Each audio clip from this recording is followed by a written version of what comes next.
I think that it's pretty impossible to have somebody who's really good at social media for 2027. Hey, I'm Jeremy with Northwest. Today we continue our series on bettering your business's customer service, and I'm sitting down with our marketing manager, Laurel.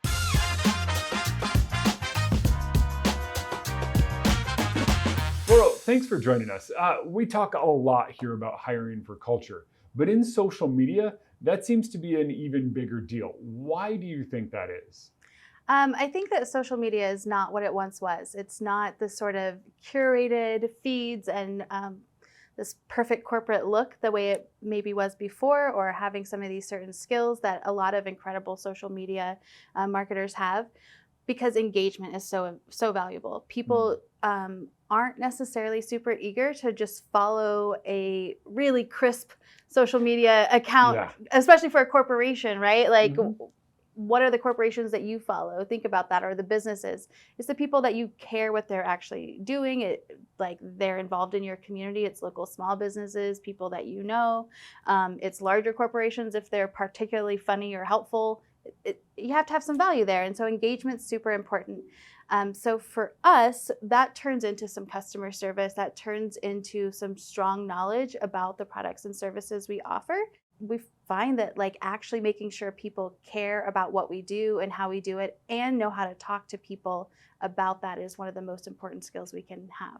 The person responding on social media is representing both you and your company. It's important to get the right person in the role.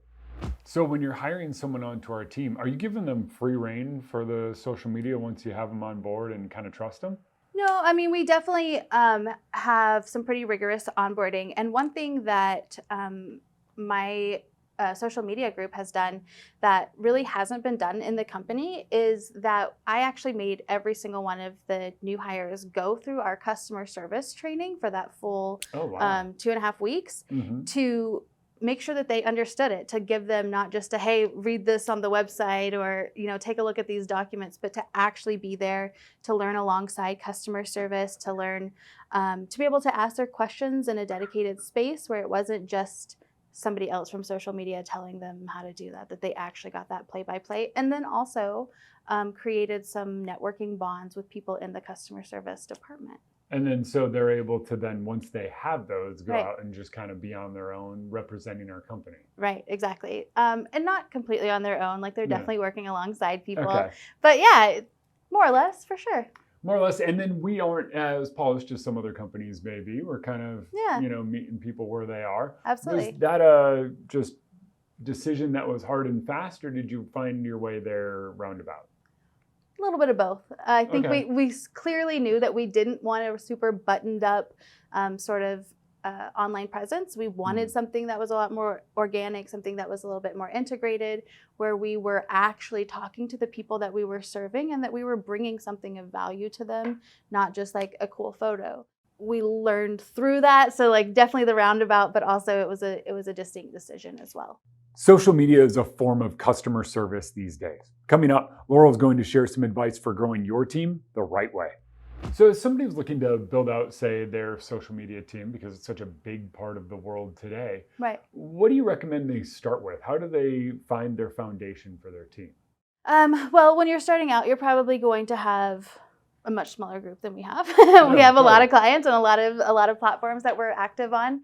But you want somebody who genuinely cares about what you do, somebody that can actively speak to what you offer, somebody who genuinely loves your product. So whether that's a boutique or whether that's some consulting services, whatever it is you're doing, you want people that are representing your brand to genuinely care about your brand and know how you want it represented.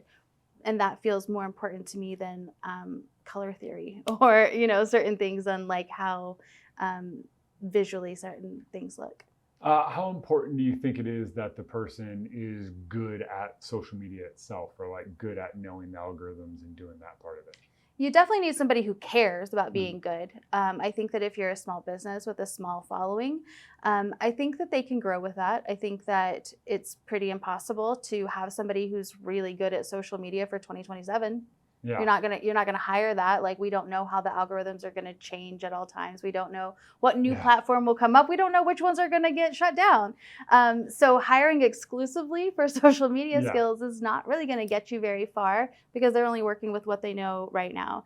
And I think that at this point, it would be pretty challenging to hire somebody who didn't have some kind of social media experience. We're all there far more than we'd like to admit. Yeah. So I think that with that combination of just genuinely using those and being up to date on trends and just general like social media behaviors, paired with a genuine passion and understanding of what you're doing or what you need from your brand, your product for your customer base, I think that's all it takes really to get started. Perfect. Well, thank you very much for taking the Yeah. time today.